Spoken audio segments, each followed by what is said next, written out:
What's up, YouTube Nights? Welcome to Lords of the Long Box presents the Cover Price Top 10 plus 1 equals 11. If you want to know what that means, go check out our friends at Aegis Comics of Alaska's Instagram. They have a hilarious video for those of you who are tired of top 10s.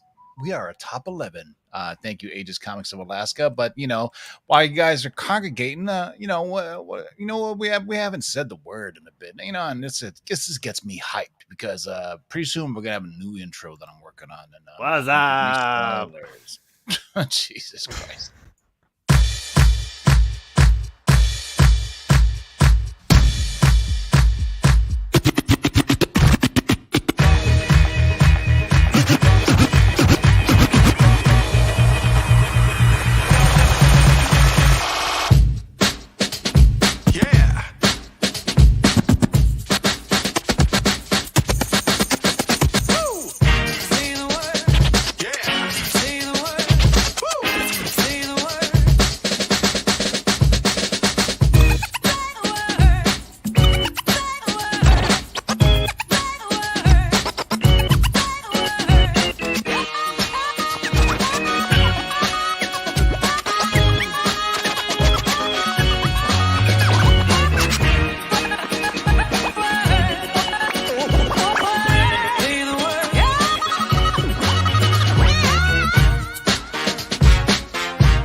What's good, YouTubeites? Welcome to Lords of the Long Box presents the Cover Price Top 10 plus 1. Nemesis Prime, say what's good to the people.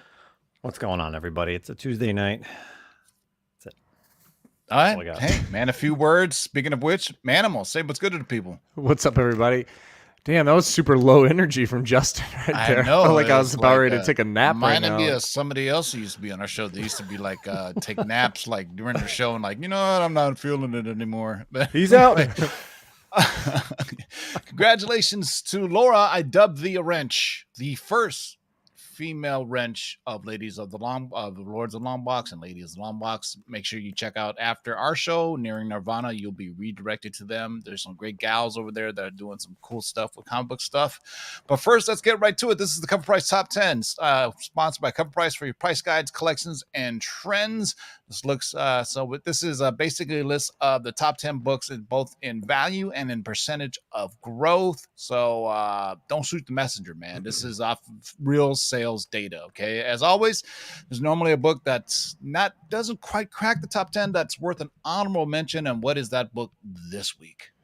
This week, number 11, the runner-up, is going to be Black Cat Annual number 1. So the first appearance of Tiger Division makes an appearance this week as the 5-issue limited series featuring the Korean heroes inches closer to its November release.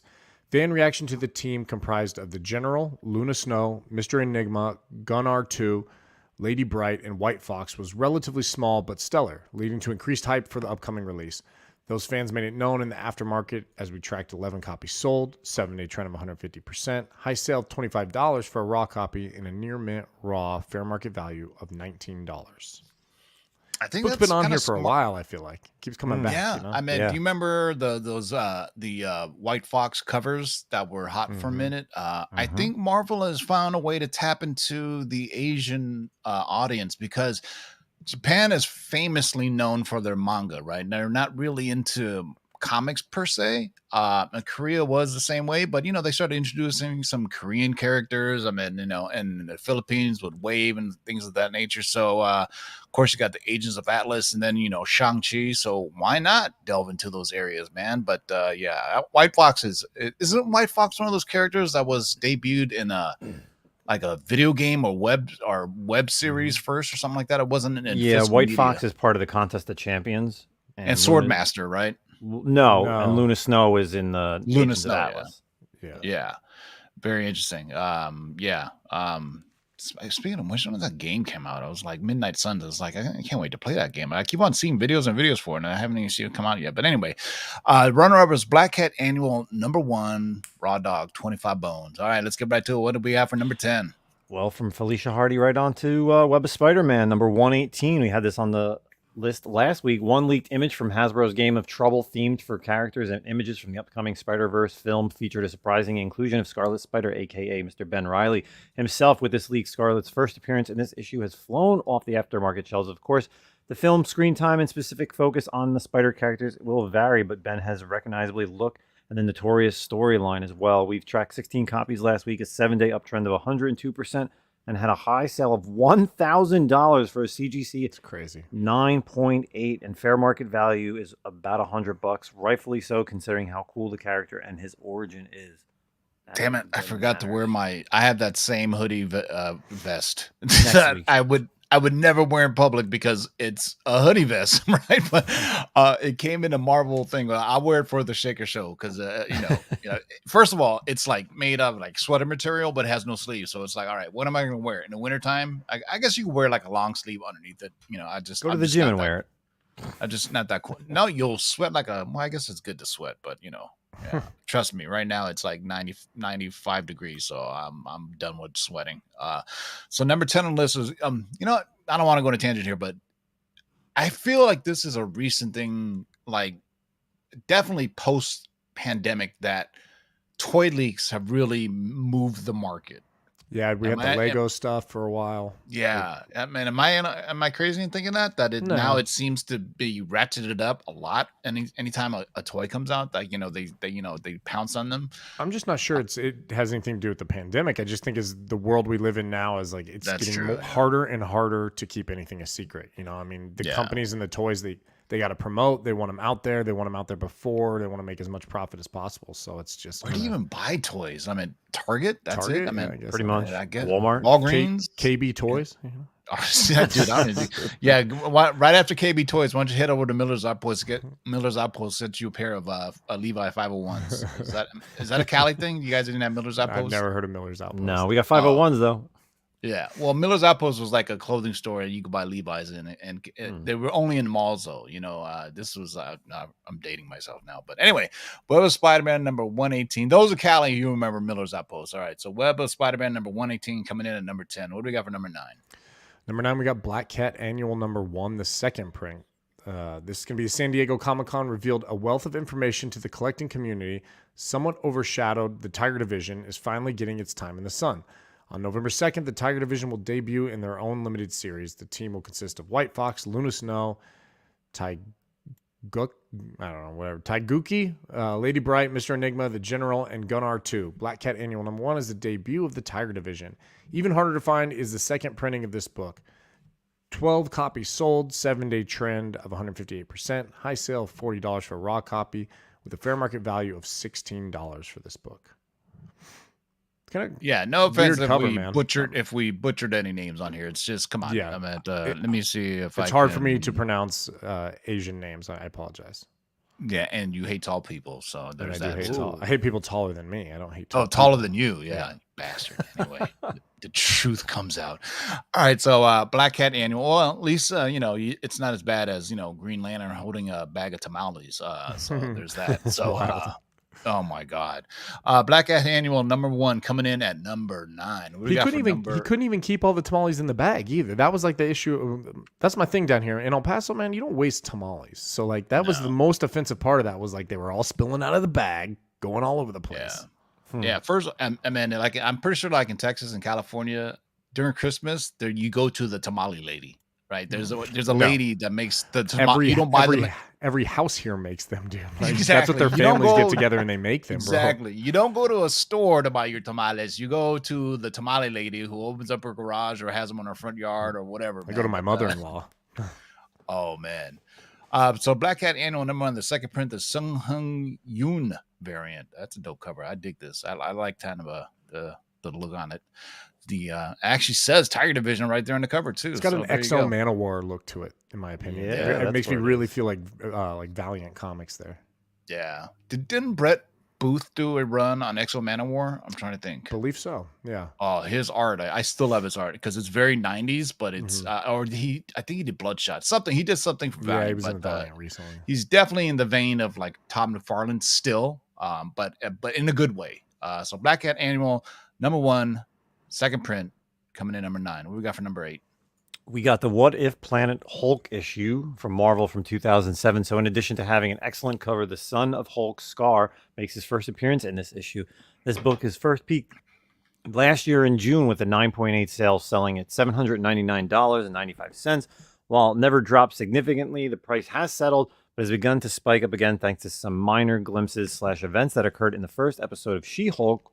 We tracked 20 copies sold last week, 7-day uptrend of 109% with a high sale of $227 for a CGC 9.6, with current fair market values at around $77.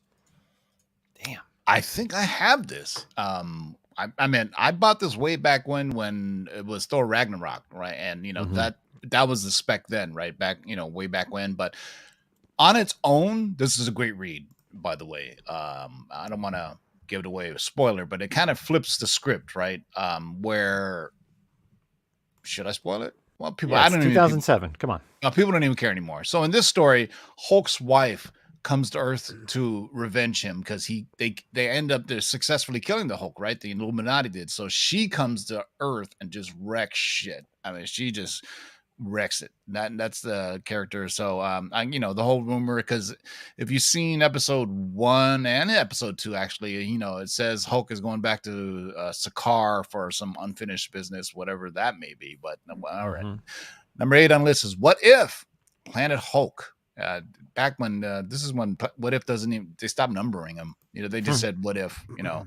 Shout out to Laura in the live chat. Your book isn't on here, but this book continues to grow and grow.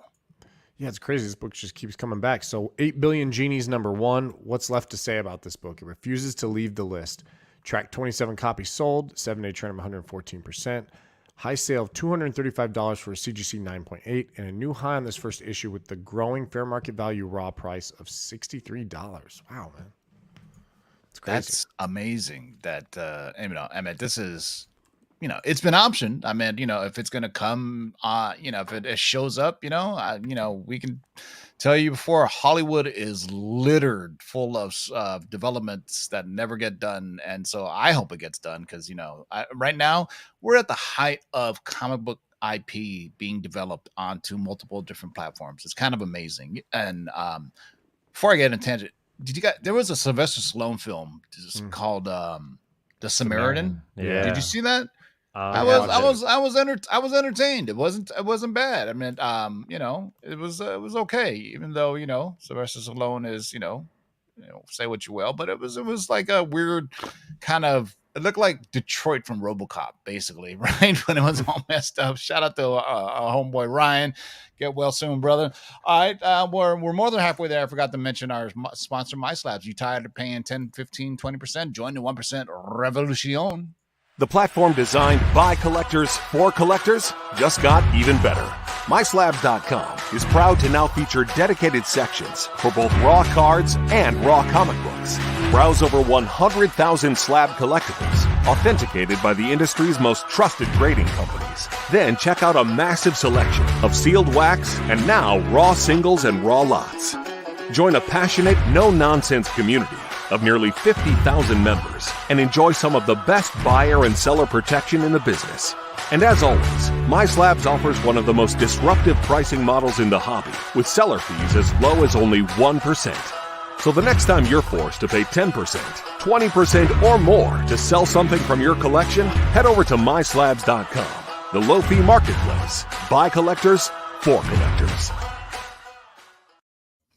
Speaking of which, I have erected a poll on the YouTube, our YouTube community channel, asking if you guys want me to go on Whatnot or go on can bring back the old Lord's live auctions, and you by a large margin, you guys want us to bring back the Lord's live auctions. So very soon, my friends, we'll work on it. I was thinking about a Labor Day sale, but do you think that's too soon?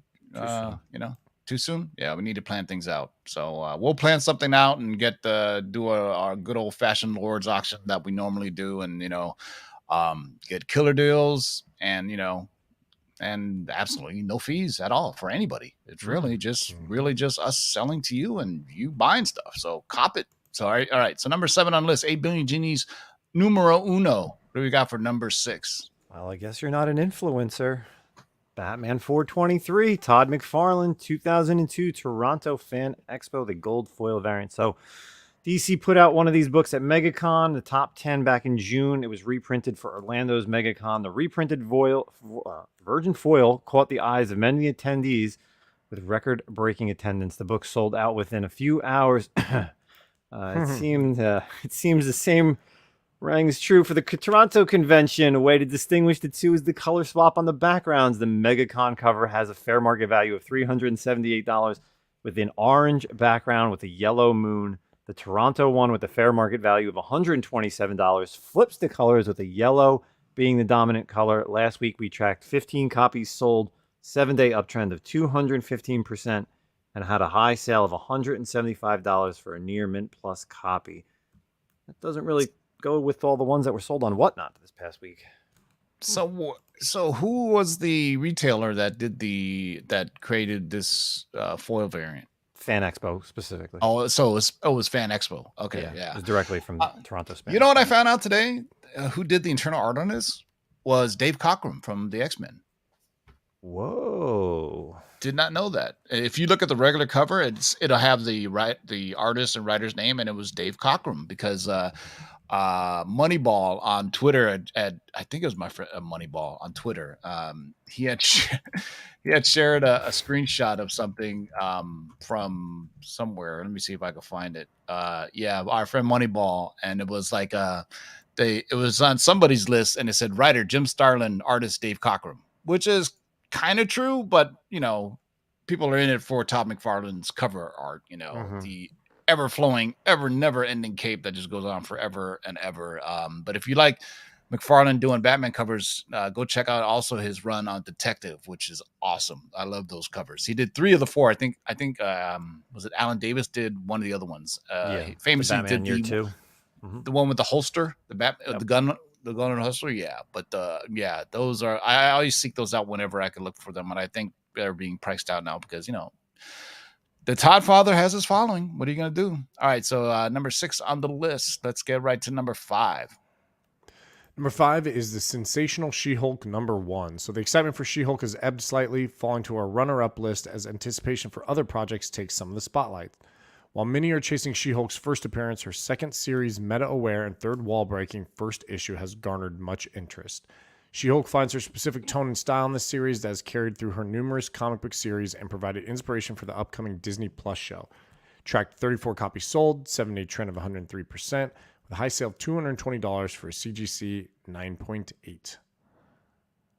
So She-Hulk continues. Shout out to Matrix Comics for the $5 super chat. He tells you to smash that like button. If you smash it enough times, I will go on TikTok and I'll do a TikTok craze dance craze.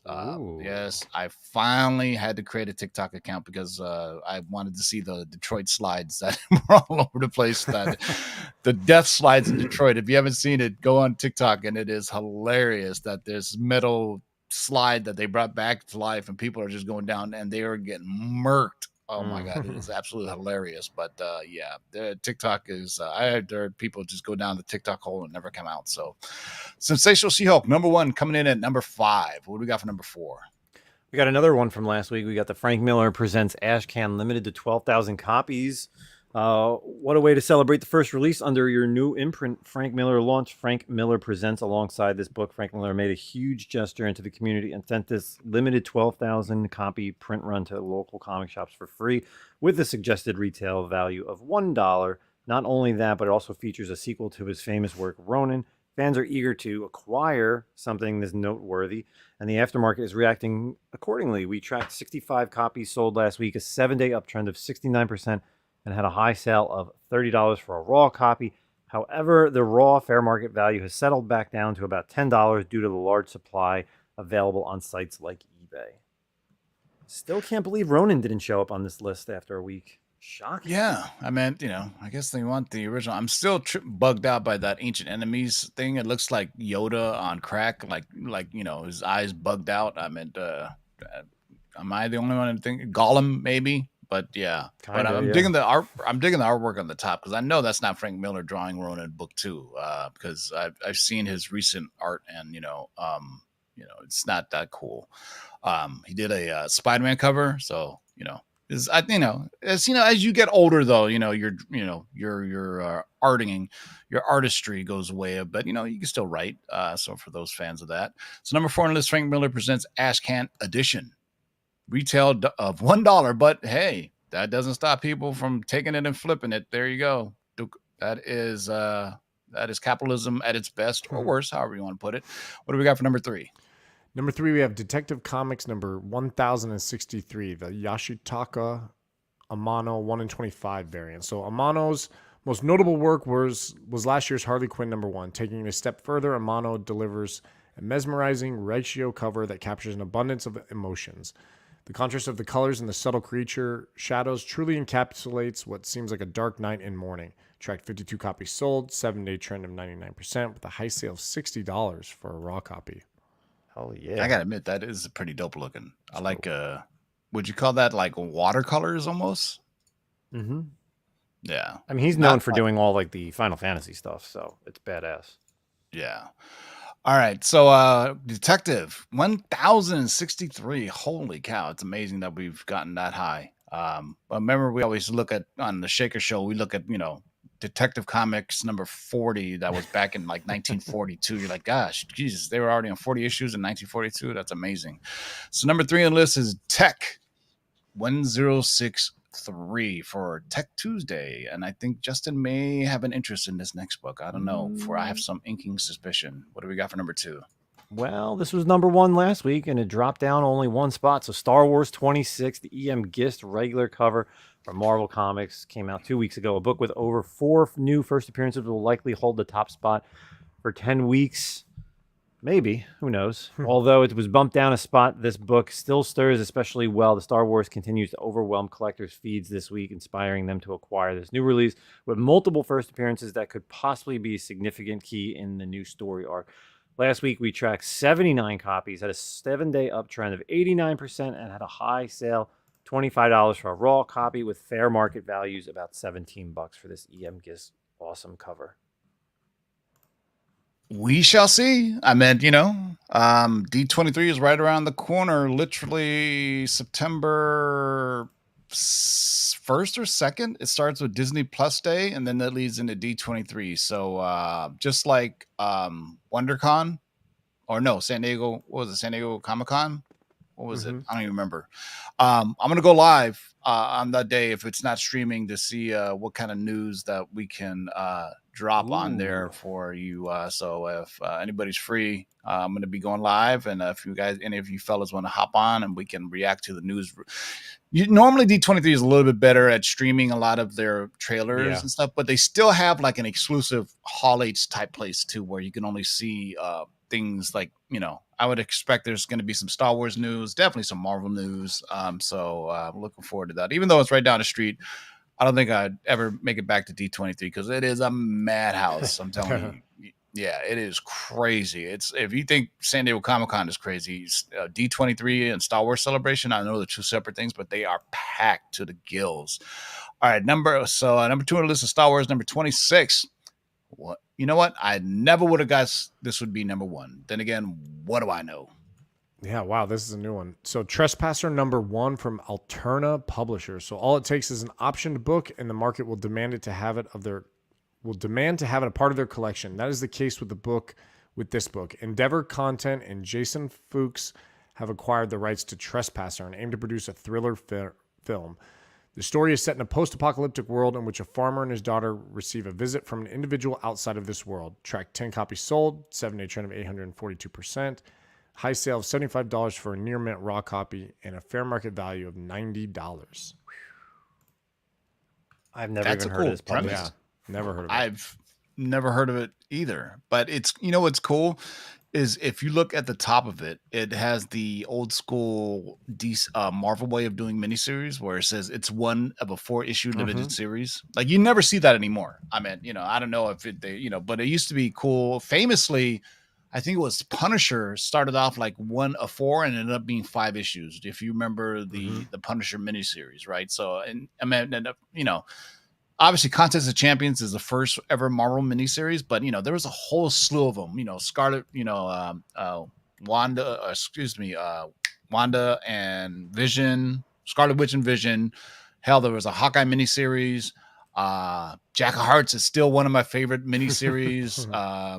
It wasn't Jack of Hearts on our list last week. There was spec that there was going to be Jack of Hearts coming, even though he got blown the hell up on the comics book when he showed up. He was in that Hulk book, right?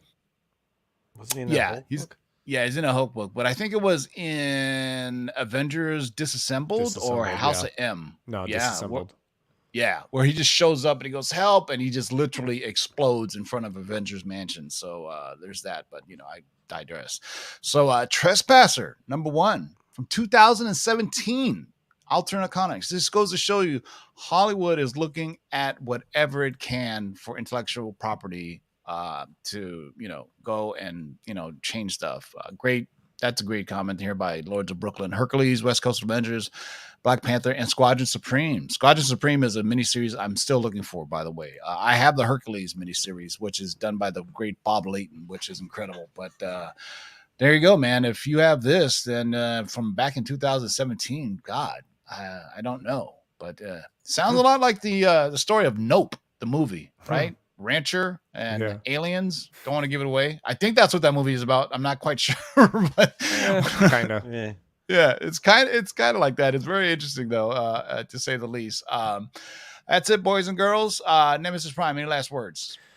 Nope. Just check out the latest episode of the Comic-Con podcast on Spotify, Google Podcasts, Anchor FM, Amazon, and all those podcast platforms. We had our Canadian brother in Comic Ozzy on last week. Good show. That's about it. Manimal, any last words? No, yeah, like Nemesis Prime said, check out the podcast and probably see you guys next week or something. Nothing really new. Yeah, for those listening on Rewind, the audio podcast of the Lord shows normally shows up a day after. So tomorrow you could say, or even now you can say, Alexa, play Lords of the Long Box podcast on Spotify. And it'll go off. All right, boys and girls, as promised. Hey, we are early. We're ending early, so make sure you go check out Nearing Nirvana. They're coming on next. But if you don't want to go there, we'll redirect you. So you have no choice in the matter. So stick around, go support the girls, the ladies of the long box and Nearing Nirvana. Until Thursday, boys and girls, keep digging in them long boxes. Peace out.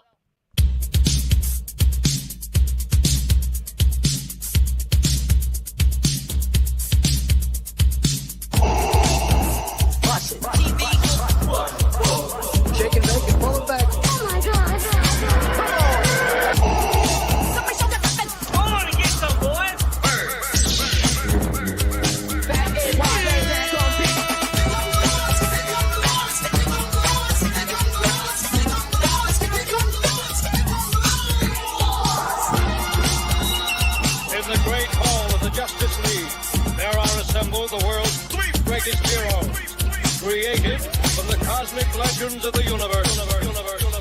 Their mission, to fight injustice, to right that which is wrong, and to serve all mankind.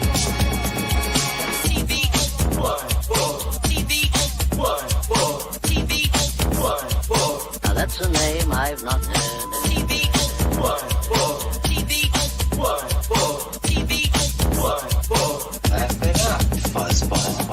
In this you shall know that the Lord is Shake and bake and pull it back. In this you shall know that the Lord is